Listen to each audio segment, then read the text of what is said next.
আছে। শোলে সিনেমা দেখেছিলেন তো? শোলে সিনেমায় সেই জেলার সাহেবের ডায়লগ ছিল, আধে ইধার যাও আধে উধার যাও, বাকি মেরে পিছে আও। ওই রকম ভাবেই মানুষকে ভাগাভাগি করার খেলায় যখন এখানে তৃণমূল বিপদে পড়বে, আরএসএস এর নেতারা তাকে বাঁচাবে। আমরা বলছি না, এই যে আমরা যে ডিওয়াইএফআই চালাই, সেই ডিওয়াইএফআই সংগঠনে একটি পত্রিকা বেরোয় যুব শক্তি, আর ওরা যে আরএসএস করে ওদের একটা পত্রিকা বেরোয়, তার নাম স্বস্তিকা। 2022 সালের ডিসেম্বর মাসে ওই স্বস্তিকার পত্রিকায় ওরা ওদের কর্মীদের উদ্দেশ্যে লিখেছিল যে নিয়োগ দুর্নীতির বিরুদ্ধে লড়াই এত তীব্র করা যাবে না যাতে বামপন্থীরা বাড়তি সুবিধা পেয়ে যায়। তাহলে লড়াইটা উদ্দেশ্য নয়, উদ্দেশ্য হচ্ছে বামপন্থীরা বাড়তি সুবিধা পাবে না।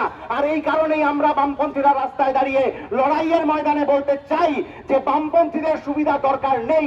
আপনার বাড়ির ছেলেটা মেয়েটা তার যোগ্যতার ভিত্তিতে কাজ, তার পেটে দুবেলা ভাত, তার মাথার উপর ছাদের দাবির লড়াই যখন আমরা করতে যাব, তখন ওইসব কোনো ব্যারিকেড ফ্যারিকেডের প্রশ্ন নয়। আমরা প্রশ্ন করব ওই অফিসারকে, প্রশ্ন করব ওই মন্ত্রীকে যে আমার এই রাজ্যের বেকারদের কাজ কোথায়, এই রাজ্যের চাষিদের ফসলের ন্যায্য দাম কোথায়, এই রাজ্যের মহিলাদের নিরাপত্তা কোথায়, এই রাজ্যের চা শ্রমিকের ন্যূনতম মজুরির গ্যারান্টি কোথায়। আর যদি সেই গ্যারান্টি না থাকে, তাহলে আজ বাদে কাল আপনার ওই গদিতে চেয়ারে বসে থাকার গ্যারান্টি সেটা ডিওয়াইএফআই দিতে পারবে না। এই স্পর্ধায়, এই সাহসের সাথে কথা বলার জন্য আমরা উত্তরকন্যায় যাব। আমরা জানি তৃণমূল বিজেপির মধ্যে এখন চলছে।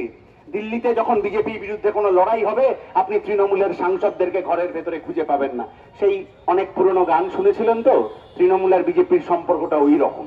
দিল্লি থেকে ওইখান থেকে মোদি ভাষণ দিতে থাকেন, আজ ভারী মেহফিল মে কোই তো বদনাম হোগা। আর এখান থেকে নবান্ন থেকে পাল্টা গান উড়ে যায়, ফির ভি দিল চিরকে দেখ তেরা হি নাম হোগা। এই সেটিং এর রাজনীতির জন্য আরজি করের ঘটনা চলাকালীন কয়লা পাচার, গরু পাচার, বালি পাচার, রেশন দুর্নীতিতে অভিযুক্ত একের পর এক দুর্নীতিগ্রস্ত নেতার জামিন হয়ে গেছে। যাদের জেলের ভাত খাওয়ার কথা ছিল, তারা এখন বাড়িতে বসে মাংস ভাত খাচ্ছে।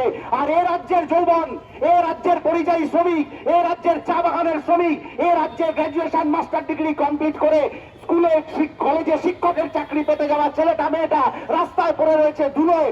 ওর প্রাপ্য সম্মান ফিরিয়ে দিতে হবে, ওকে ওর সাহস ফিরিয়ে দিতে হবে, ওকে শির দ্বারা জোর করে লড়াইয়ের রাস্তায় তুলে দিতে হবে।